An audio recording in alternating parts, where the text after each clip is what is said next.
वो कथा आपको सुना दी कि 3 दिन तक स्वयं रामचंद्र जी घुटनों पानी में खड़ा होकर के याचना करता रहा। तीसरे दिन जब उसने कहा लक्ष्मण से कि बड़ा अग्नि बांध दे, ये लातों के भूत बातों से नहीं मानते, इसको फूंकता हूं। 3 दिन हाथ जोड़ता रहा कि हे सागर राज मुझे रास्ता दे दो, ये मान नहीं रहा। तब विपर रूप धारण करके समुद्र आया। उसने कहा कि भगवान ऐसा ना करो, इसमें ना जाने कितने जीव जंतु हैं, सब नष्ट हो जाएंगे, आपको पाप लगेगा, और ये जल सारा समाप्त हो गया तो ये गड्ढा बन जाएगा हजारों किलोमीटर गहरा, आप फिर भी नहीं जा सकते। कि हे रामचंद्र जी ऐसा काम करो, सर्प भी मर जाए लाठी ना टूटे। तो वो कारण जानना चाहा तो समुद्र ने बताया कि आपकी सेना में ये नल नील नाम के 2 ऐसे भक्त हैं जिनको इनके गुरुदेव का आशीर्वाद है कि इनके हाथों से पत्थर भी तैर जाते मेरे ऊपर, और कोई चीज यहां पर फ्लोट नहीं कर सकेगी। अपने आत्माओं यहां मान बढ़ाई खत्म करती है, और जितने भी वहां आसपास ऋषि महर्षि भगत लोग थे वो विष्णु पुजारी होते ही थे उस टाइम। तो सब ने पता चला कि विष्णु के अवतार श्री राम आए हैं, श्री राम की पत्नी उठा ली गई है, पता चल गया है वो रावण के यहाँ है, उसके ऊपर चढ़ाई करेंगे, लड़ाई करेंगे। वो मान नहीं रहा। तो नल और नील ये भगत सारे पहुंच गए सेना में, क्योंकि भगत तो हेल्प करें, दुखी ऐसा है कि, तो वो भी सेना में खड़ा पाया आगे दोनों। तो उनको बुलाया गया। रामचंद्र जी ने कहा भी नल नील कौन है, वो आगे आए। अब पुण्यात्माओं यहां मार खाता है इंसान, और परमात्मा इस प्रकार की जो हम गलतियां करते हैं, अपना भक्ति नाश करते हैं, उसके लिए सतर्क करते हैं। यहां पर क्या किया, नल और नील के मन में अभिमान आ गया, अहंकार आ गया कि आज हनुमान भी फेल, रामचंद्र भी फेल, क्योंकि पत्थर नहीं तर रहे, समुद्र पुल नहीं बन रहा। हमारे पास ऐसी शक्ति है कि पत्थर रखेंगे तैर जाएंगे, आज हमारी वाह वाह हो जाएगी। अंगद भी फेल, सुग्रीव भी फेल, जामवान भी फेल, ये फेल का चक्कर मारा जीव ने। तो उस दिन वो आए ना, मालिक याद किया। रामचंद्र जी ने पूछा कि तुम्हारे पास कोई ऐसी शक्ति है पत्थर तैर जाते? हाँ जी है, कि ट्राई करके दिखाओ।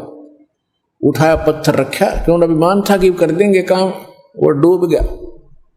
दूसरा फिर रखा, वो भी डूब गया। तीसरा फिर रखा, वो भी डूब गया।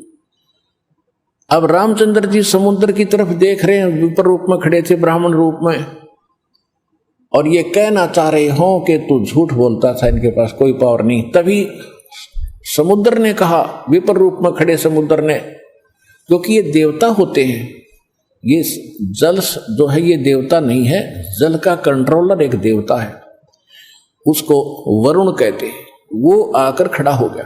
तो वो कह रहा था कि हे नल नील, आज आपने गलती की भाई, आज तुमने अपना गुरु तो याद किए ही नहीं, तुमने तो नाश कर दिया बात का, करो याद उस मालिक को। तब उनको भी याद आया कि हाँ बोल गलती बन गई आज तक। तो यहां परमात्मा बताते हैं, जैसे माता गर्भ को रख यत्न बनाए, ठेस लग तो छन होवे तेरी ऐसे भक्ति नसावे। जैसे किसी बहन बेटी को गर्भ रहा हो तो उसकी कितनी केयर टेक करती है वह उस लाल को सफल करने के लिए कि मेरा गर्भ पूरा हो और बच्चे का मुंह देखूं मैं। तो वो कैसे चिंतित रहती है, चलते समय भी कहीं ऊंचे नीचे पर पैर ना रखा जा, भगवान मेरा बालक गर्भ खराब ना हो जा। रात को सोती है, करवट लेती है, तब भी एकदम उठ के उधड़क जाती है, कहीं बच्चे पर दाब ना आ गई हो, मेरा गर्भ ना खराब हो जाए। तो कहते हैं जैसे माता गर्भ को और रखे यतन बनाए और ठेस लगे तो छन हो जाता है, तेरी ऐसे भक्ति नसावे। तो इस भक्ति रूपी गर्भ जो आज आपकी आत्मा में परमात्मा के सच्चे शब्द से पल रहा है, इसको इतना संयम से, इतना देखभाल से, यानी सावधानी से इसको परिपक्व करना पड़ेगा। जैसे माता गर्भ को रख यतन बना और ठेस लगे तो छन हो, तेरी ऐसे भक्ति नसावे।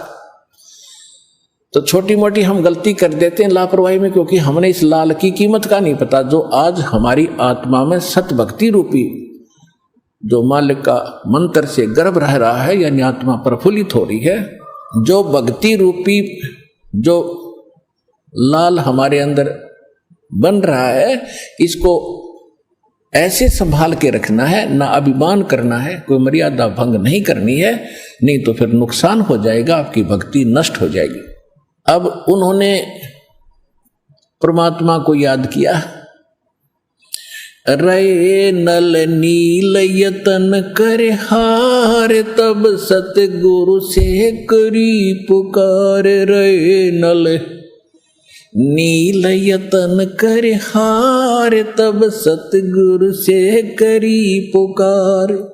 जा सतरे खोल खी अपार सिंधु पे सिला तिराने वाले। जा सतरे खोल खी अपार सिंधु पे सिला तिराने वाले। धन धन सतगुरु सत कबीर भगत की पीड़ मिटाने वाले। धन धन सतगुरु सत कबीर भगत की वो पीड़ मिटाने वाले।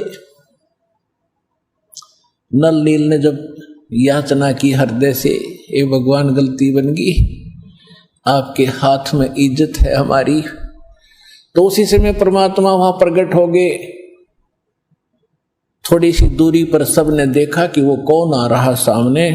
नल नील ने भी देखा, ये तो मेरे गुरुजी आगे हमारी पुकार सुन ली इन्होंने। जब मुनिंदर जी निकट आए, सभी ने दंडवत प्रणाम किया। श्री राम ने, हनुमान ने, सब ने। हनुमान जी ने देख लिया, बाबा जी तो वही है भाई, ये तो बिल्कुल सही, ये तो शक्तिशाली ऋषि हैं। लेकिन उस समय और वार्ता करने का समय नहीं था। जो समस्या थी वह उनके सामने अड़ी हुई थी। तब श्री रामचंद्र जी ने मुनिंद्र ऋषि से अर्ज की थी, भगवान आज हमारे सामने ये समस्या आई है।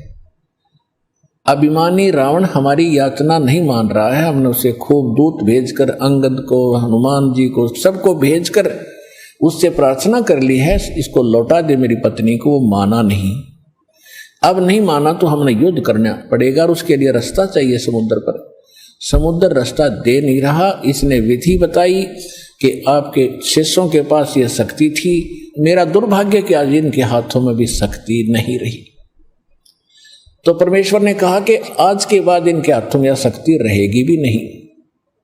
इन्होंने बहुत बड़ी गलती की है, जो मैं रोज बताता हूं कि अभिमान से भगवान कोसों दूर है। और इतने दिन के बाद इतना दुख था इनके ऊपर, इन्होंने फिर बकवास कर दी। अब इनके पास यह शक्ति नहीं रही। तो श्री रामचंद्र जी ने कहा कि हे ऋषिवर, मेरी समस्या का समाधान करो। जब आप अपने बच्चों को, अपने शिष्यों को आशीर्वाद दे सकते हो सिला तिराने का, तो आप खुद भी कृपा बरस सकते हो मेरे लिए। लंका में